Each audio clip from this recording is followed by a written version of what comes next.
My name is Isaac. I guess some of you are now familiar with my name. I don't have to introduce myself, okay? And I want to thank you for subscribing to our channel. We are new, and that you liked us or you have subscribed to us. Clearly, you have us at heart, and we appreciate that. Anyhow, so today I came to check on this our garden. It's a mix of turmeric and ginger. Again, I told you these are some of the crops of great importance, especially when you look beyond Uganda and beyond Africa as a whole. They are loved for their medicinal properties. Okay, for example, if I mention to you turmeric here, the ones that you see, the big-leaved ones. This one, this is turmeric. And this one has a lot of medicinal values. These people mania heart things, hypertension, things to do with improving your heart's condition. Turmeric does a very good job. But beyond that, it's a very, very good spice. Abalia obunzali, curry powder. Turmeric is the thing. In Uganda here we call it kinzari. I don't know what you call it in your language. That is if you grow it. But besides the turmeric, the ginger also does a similar job when you talk about all these respiratory diseases. I don't want to mention COVID-19 because everybody now knows what ginger has done to us during those times. So anyhow, this is our garden. It's a mix of turmeric and ginger, okay? But that's not why I came out shooting this video. Why I came out shooting this video was to show you how to manage ginger right, okay?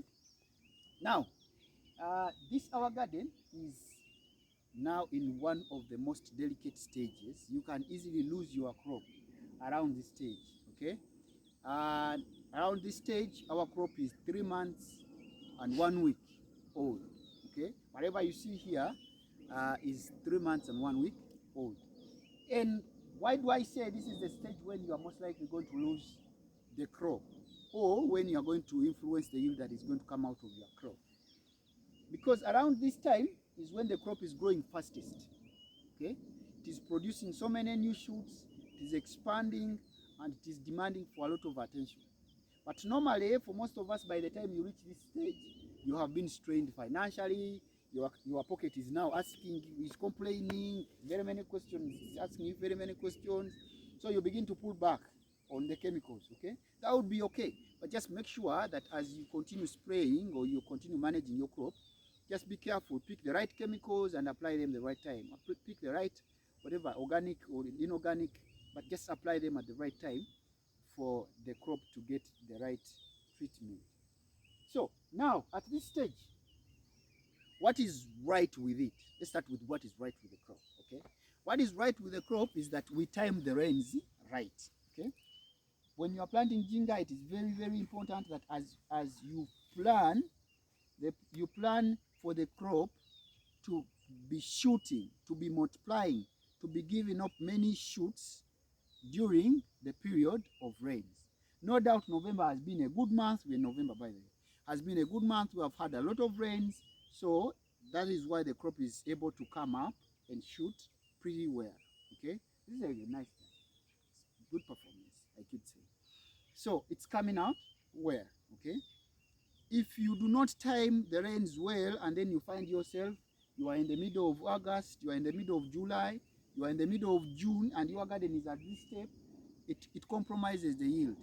The rhizomes are going to form, but they are going to be really small, okay? So it's important that you time the rain. So that is one thing that we got right. When we were planting, we planted this garden in August, end of August, mid-August, around there. And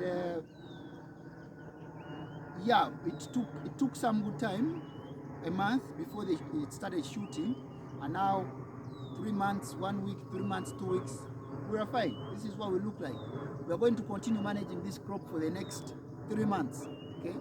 Just guarding it against the insects, guarding it against the diseases, and again, feeding it right, nutritionally, giving it the right what? Nutrients. Now, I want to mention something very important, okay? Weeds. The number one enemy of ginger. Every time you don't manage your garden very well and you have lots of weeds, like in this my garden, okay, I have already talked to my team, so they are coming to sort out the weeds. The weeds we pick by hand, You don't use a hoe, no. We pick the weeds by hand. So the team is going to come, it's going to be big, and that will be sorted. But my point was, every time you don't manage weeds very well, weeds can mean to grow faster than the jinga and cover it. So if you are aware and you are in Kampala, or you are in the town away, and you're thinking your garden is okay because you last visited it 1 month ago when there were no weeds, you'll be surprised if you go back to check and the whole garden is covered in weeds. Now, what do the weeds do to our jinga? The weeds bring about burning. There's a certain burning. It's a blight. The blights that blights are diseases. Okay, the plant is going to appear burnt. Okay, I'll show you, for example, which one is burnt. Okay, you want to show them this one. Okay, but this is not entirely the doing of the weeds. It's partly also because of the kind of the seed that we planted for the turmeric. Just this was just a bad seed. Okay, just the effect of bad seed, but now also combined with the effect of the weed. So the plant appears burnt like so. Okay, and for the jinga, the leaves are going to appear almost the same. The jinga and the turmeric, they are almost the same. They are brothers and they are sisters. They suffer the same diseases. They suffer the same pests. They all put on rhizomes. So it's almost one and the same crop. So they undergo the same management. That's why we have this kind of arrangement here. So it's very, very important that you manage the weeds, especially at this stage when the crop is expanding and growing very fast, and yet also the weeds are competing with it. So what we do, we get people, they pick out the weeds and get done what it's doing. Then also at this stage, after we have removed the weeds, we are going to have the second earthing up. You heap soil on the jinga so it can continue multiplying and multiplying and multiplying and producing as many shoots as possible. Now, just the other day, I had a team here and they were spraying it, okay, and I was away, okay. And I want to